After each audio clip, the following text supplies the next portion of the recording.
पत्ता पत्ता बूटा बूटा हाल हमारा जाने हैं।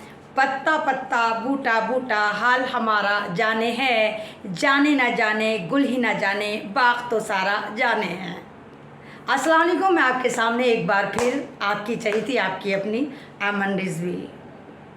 जनाब, अग्निपथ ने जो भारत के पथों पर आग लगाई है, वैसे तो अग्निपथ को अगर संधि विच्छेद करें तो अग्निपथ यानी अग्नि माने आग, पथ माने रास्ता।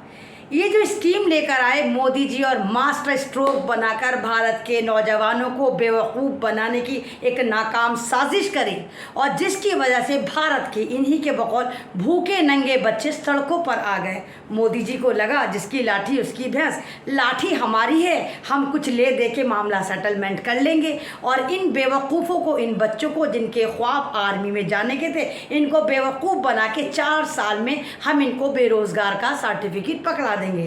कमाल की बात यह है कि अग्निपथ जो स्कीम थी एक फौज में जाने का रास्ता थी। अगर आपको पता हो, जिस तरह पहले आप लोग MBBS में जाते थे तो नीट का इम्तहान नहीं होता था, लेकिन बीजेपी सरकार जब से आई जबरन बच्चों के ऊपर नीट का एग्ज़ाम थोप दिया गया और वो बच्चे जो डॉक्टर बनना चाहते हैं 4-4 साल में, 5-5 साल में नीट ही क्लियर नहीं कर पाते। सेम उसी एजेंडे पे चलते हुए भारत के नौजवानों को बेरोज़गार करने के लिए मोदी सरकार अग्निपथ की स्कीम लेकर आई और कहा अब ये कंपलसरी है जनाब, जो भी फौज में जाना चाहे, चाहे टेम्परेरी चाहे परमानेंट, यानी कोई भाड़े पे 4 साल में जो भाड़े में जा रहे हैं, दलाली पे, इस पे, ठेके पे, या तो वो या परमानेंट, सबके लिए अग्निपथ का रास्ता क्लियर कर दिया गया। और खुद कह रहे हैं बीजेपी के नेता कि अगर 4 अग्निपथ पर 4 अग्निवीर निकलते हैं तो उनमें से 3 को तो बाहर का रास्ता दिखा दिया जाएगा और 1 को फोर्स में, एयरफोर्स में, नेवी में परमानेंट रख लिया जाएगा। लेकिन भारत के युवक समझने को तैयार नहीं है। वो तो कह रहे हैं मोदी जी हमारे सपनों की ऐसी तैसी मार दी, हम जो पैदाइशी डिस्कुम डिस्कुम करते थे। और आप भी वाकई अभी भी भारत का हर बच्चा जब वो पैदाइशी होने के बाद समझदार होता है थोड़ा, तो वो पुलिस में जाना चाहता है, आर्मी में जाना चाहता है, और लड़कियां मोस्टली कहती हैं हम डॉक्टर बनेंगे। यही है भारत का कि हर बच्चा पुलिस में जाना चाहता है, आर्मी में जाना चाहता है, नेवी में जाना चाहता है, और हर लड़की आपसे कहेगी मैं डॉक्टर बनना चाहती हूँ। तो मोदी जी ने उनके ख्वाबों को चकनाचूर कर दिया। और जिस तरह 2 साल से कोरोना की आड़ में भर्तियाँ नहीं हुई, तो जो बच्चे एग्ज़ाम क्लियर कर चुके थे, मेडिकल क्लियर कर चुके थे, उन बच्चों को टाएं फिश करके ठेंगा पकड़ा दिया और कहा दोबारा से प्रोसेस होगा, आप अग्निपथ पर चलेंगे, फिर 4 साल के लिए ठेकेदारी करेंगे और फिर 4 साल बाद, यानी जिसमें 3 साल की या 2.5 साल की ट्रेनिंग होगी, 1 साल आप फौज में अपनी खिदमात देकर सड़कों पर फिर डंडे बजाते फिरेंगे। युवकों ने कहा मोदी जी ना, मोदी जी ना, हमें ये मंजूर नहीं है। मोदी जी को लगा जिस तरह हम हट धर्मी के मुरब्बे हैं, बेगैरती के हम उससे बने हुए हैं, राख से बने हुए हैं, और हम भारत पे लगातार उल्टे सीधे कानून मुसल्लत कर रहे हैं और लोग समझ नहीं पा रहे हैं। NRC में हमने मुस्लिम समाज को बेवकूफ़ बनाया, 370 पे हमने कश्मीरियों को बेवकूफ़ बनाया, नोटबंदी में हमने पूरे भारत की बैंड बजा डाली और फिर भी अपना डंका बजाया। तो सेम यही अग्निपथ पे करेंगे और भारत का जो युवा है वो समझ जाएगा। जिस तरह इन युवकों ने बैंड बजा रखी है बीजेपी की, इनकी नाक में नकेल इन्हीं भूखे नंगे नौजवानों ने डाल रखी जो इनको भूखे नंगे नज़र आ रहे हैं। जनाब, ये मैं नहीं कह रही, वो मेरे भाई, वो मेरे बेटे समान हैं, वो बीजेपी की सरकार कह रही है। इनके बड़े बड़े नेता कह रहे हैं अरे फिक्र किस बात की कर रहे हो, और शराफत देखो, हमारा वो देखो कि हम तुम्हें अग्निपथ में 4 साल का मौका दे रहे हैं। अरे इसके बाद अगर तुम अग्निवीर बन के निकलते भी हो, हमारे घर, हमारे कार्यालय, यानी बीजेपी के कार्यालयों में आप नौकर बन जाना, सिक्योरिटी गार्ड बन जाना। इनसे भी दूसरा एक हाथ आगे निकला बीजेपी का नेता, वो तो कह रहा है अरे मोची बन जाओ, नाई बन जाओ, कुछ भी बन जाओ, अरे अग्निपुत्र बनते हो तो बनो, अग्निवीर बनते हो तो बनो, नहीं तो जाओ बाल वाल ही काट लेना। मोदी जी की हठधर्मी या बीजेपी की हठधर्मी पूरे भारत को तहस नहस कर रही है और अग्निपथ पर बिना चले ये अग्निवीर इस वक्त अग्निपुत्र बनके पूरे भारत को जला रहे हैं। इनका गुस्सा एक तरह से पूरी पब्लिक प्रॉपर्टी को डैमेज कर रहा है। जनाब, कमाल की तो बात यहाँ हो जाती है कि बिहार में जहाँ से ये उठा, ये मूवमेंट शुरू हुआ, वहाँ बीजेपी के नेताओं के घरों को आग के हवाले करा जा रहा है और बीजेपी के तमाम नेता अंडरग्राउंड हो गए और लोगों से बीजेपी वालों से अपील कर रहे हैं, ना बाबा ना सड़कों पर मत आना, नहीं तो कीमा का चूमर बनाकर ये अग्निवीर अग्निपुत्र बन के तुम्हें आग के हवाले करके स्वाहा कर देंगे। और वहाँ पर ये Y+ सिक्योरिटी मांग रहे हैं। सवाल ये उठता है, जब आपकी स्कीम इतनी अच्छी है तो ये भूखे नंगे लौंडे क्यों नहीं समझ पा रहे हैं। और ज़बरदस्त जिस तरह मोदी जी का डिजिटल मीडिया काम करता है, आपने एनआरसी में देखा, जिस तरह एनआरसी में इन्होंने शाहीन बाग को बदनाम करा और कहा 500 रुपये लेकर बैठी हैं। उसके बाद इनका डिजिटल पे जो चलता रहा गाली गलौज, महिलाओं की गरिमा को, उनकी मर्यादा को तार तार करा जाता रहा। और इतने बड़े बड़े बीजेपी के नेता पाकिस्तान बताते रहे, मिनी पाकिस्तान बताते रहे। कुछ तो इतने थे तड़ीपार बाबरपुर पे करंट लगवा रहे थे कि बाबरपुर में ऐसा बटन दबाओ कि करंट शाहीन बाग में लगे, जब दिल्ली में इलेक्शन थे।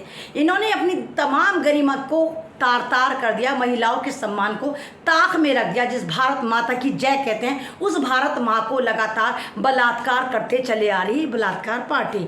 उसके बाद आपने देखा किस तरह 370 हटा के कश्मीरियों को बेवकूफ़ बना। और आज कश्मीर जिस तरह जल रहा है और कश्मीरी पंडित जहाँ मर रहे हैं, यानी एक कश्मीरी फाइल बनाकर पूरे कश्मीर को बर्बाद कर डाला।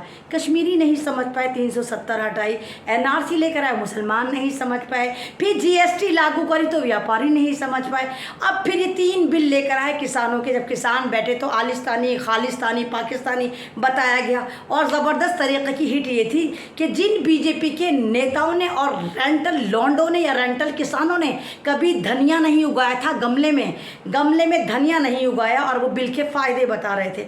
तो बीजेपी को आदत है फर्जीवाड़ा करने की। जिस तरह वो फर्जी किसान पैदा करके डिजिटल पर दिखाया गया था और वो गुणगान कर रहे थे कि ये तो किसान बैठे हैं, जो ओरिजिनल किसान जो बैठे थे उनको कहा ये आलिस्तानी है, खालिस्तानी है, पाकिस्तान से फंडिंग, कनाडा से फंडिंग। और बाद में जब 1 साल के अंदर इन्हीं किसानों ने बीजेपी सरकार के रातों की नींदें उड़ा दी, तब मोदी जी आते हैं और सम्मेलन करके कहते हैं, सबके सामने आते हैं और कहते हैं, भाइयों और बहनों, ये बिल मैं नहीं समझ पाया, किसानों से मैं क्षमा याचना करता हूँ और इस बिल को वापस लेता हूँ। जिन किसानों को आंदोलन जीवी बताकर गाली दिया गया, बाद में ये बिल वापस ले गए। अब वो बिल तो खैर वापस लिया, अब सेम इसी ट्रैक पर ये हमारे नौजवान, हमारे बच्चे, हमारी युवा पीढ़ी सड़कों पर आ गई है। जिस तरह भारत की ऐसी तैसी लगी हुई है और जिस तरह भारत में एक गूंज दी गई कि अगर भारत का नौजवान जाग जाता है तो सत्ता परिवर्तन होता है। और जिस तरह मोदी सरकार भी अड़ी हुई है कि नहीं, हम तो पीछे नहीं होंगे, जबरन हम तो अग्निपथ लाएंगे, अग्निपथ लाएंगे, अग्निपथ लाएंगे। और बंदे कह रहे नहीं, हम इस अग्निपथ को स्वीकार नहीं करते। आपको मालूम है आज भारत बंद था, सरकार को लगा ये लौंडे 16-16 साल के लौंडे, 17-17 साल के लौंडे क्या भारत बंद करेंगे। अबे जाइलो, अरे बावलो, ये जो लौंडे हैं ये अच्छे खासी फैमिली से आते हैं, पैसे पे नहीं, पैसा बेशक ना हो, खुलूस, मोहब्बत, वफादारी, मिलनसारी इनके अंदर होती है। अगर एक लड़का भारत बंद का उन्वान कर रहा तो उसके साथ उसका ख़ानदान, उसका पड़ोस, उसके भाई बहन, उसके माँ बाप सब साथ होते हैं। और अब तो दूसरे लोगों ने भी समर्थन करा, तो आज भारत बंद करा गया और निहायत ही कामयाब रहा। पूरे भारत में चक्का जाम।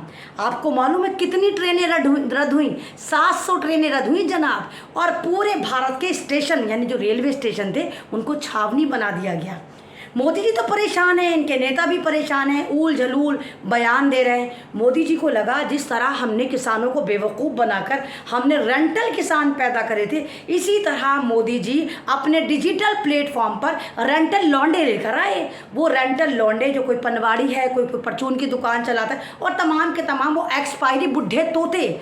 यानी अगर आप अग्निपथ को समझ रहे हैं तो अग्निपथ की जो उम्र सीमा है वो 17.5 साल से 21 साल तक है। लेकिन वो जो हट्टे कट्टे मुस्टंडे नौजवान जो बीजेपी के आईटी सेल के लिए काम कर रहे थे, या ये कहिए कोई ईमान फरोश मिला ही नहीं होगा। जो मिले वो 28 साल के, 30 साल के, 35 साल के अनवाड़ी पनवाड़ी मिले। तो वो बेचारे बैठे हुए डिजिटल पर आकर वो रेंटल लौंडे जो हैं, या ये कहिए कि रेंटल बीजेपी के जो एक टूल किट है, वो आकर कह रहे हैं अग्निपथ तो बहुत अच्छी स्कीम है, हम मोदी जी से इंस्पायर हैं, बाकी मोदी जी ने बहुत अच्छा करा। अबे जाहिर तुम्हारा इस स्कीम से क्या लेना देना, तुम तो बुढ़े होते हो, तो है तुम तो न 17 साल के ना 23 साल के, तुम क्यों तारीफ़ें कर रहे हो। और मोदी जी की डिजिटल टीम इतनी ज़बरदस्त PhD होल्डर है व्हाट्सअप से कि उन लोगों ने लोकेशन भी एक लगा दी। बाराबंकी से जो बंदा इसके फ़ायदे गिना रहा है वो भी एक ही जगह खड़ा हुआ है, जो जौनपुर से कर रहा है वो भी एक ही लोकेशन में कर रहा है। और जनाब DD मेट्रो पर इसका प्रचार चल रहा था, लेकिन जब लोगों ने ट्रोल करा और बताया कि ये मोदी जी का टूल किट है, ये कोई नौजवान नहीं, ये सारे के सारे रेंटल लौंडे हैं जो मोदी जी ने यूज़ करे। मोदी जी की हर तरफ जग हंसाई हुई और जग हंसाई इंटरनेशनल हो रही है, लेकिन ये लड़के ये बच्चे समझने को तैयार नहीं। ये यही कह रहे हैं कि हम भरी जवानी में बेरोज़गार होकर करेंगे क्या। भाई आप खुद बताइए, 21-22 साल की जो जॉब होती है, नौजवान उस वक्त शादी करने की सोचता है, एक घर बसाने की सोचता है, और जिस वक्त वो घर बसाने की सोचेगा उसी वक्त मोदी जी उसको बर्बाद कर रहे हैं और कह रहे हैं ना तो तुम फौजी कहलाओगे, ना तुम्हें पेंशन मिलेगी, ना तुम्हें मेडिकल अलाउंस मिलेगा, ना तुम्हें कैंटीन फैसिलिटी मिलेगी। हाँ, 4 नौजवानों में से हम एक नौजवान को परमानेंट फौजी बनाएंगे। तो कहीं ना कहीं ये आप बताइए, कहीं ये OBC SC ST पर तो तमाचा नहीं, कहीं ये आपके समाज को जबरन यूज़ करके आपको ऐसा तो नहीं करना चाहते कि आपको गुलाम बनाना चाहते हैं। जब आप अग्निवीर होकर निकलें फिर आपको अपने घर में नौकर रखें, आपको अपने घर का चौकीदार रखें, बैंक का गार्ड रखें, ATM का गार्ड रखें, BJP के कार्यालयों का गार्ड रखें, ये कोई नौकरी होती है। अरे फौजी हमारा मान सम्मान होता है। जिस भारत का नारा ही है जय जवान जय किसान, वहाँ का जवान मात्र 22 साल का होकर क्या BJP की जूतियाँ सीधी करेगा, क्या BJP के कार्यालय में नौकरी करेगा। तो जिस तरह इन नौजवानों ने BJP के नाक में चने चबा रखे और एक मूवमेंट तैयार है, बिल्कुल इसी तरह मूवमेंट तैयार है जैसे पहले शाहीन बाग तैयार हुआ, फिर किसान आंदोलन तैयार हुआ, और इस वक्त भारत के इतिहास में गोल्डन लफ्ज़ों में नाम लिखा जाएगा इन लौंडों का जो 17-17 साल के हैं और जज्बा इतना है कि ये कह रहे हैं कि ये फौज में जाकर शहीद होना चाहते हैं, 4 साल की ठेकेदारी पर नहीं जाना चाहते। वीडियो अच्छी लगती है इसको शेयर करिए और मेरी आवाज़ को बुलंद करिए। एमन रिजवी एक्टिविस्ट, ये मेरा YouTube चैनल है। ज़िंदगी रही तो आपसे फिर मुलाकात होगी इन्हीं खट्टे मीठे मौजू के साथ। तब तक के लिए मुझे अलविदा दीजिए सतरंगी सलाम के साथ। अल्लाह हाफिज़।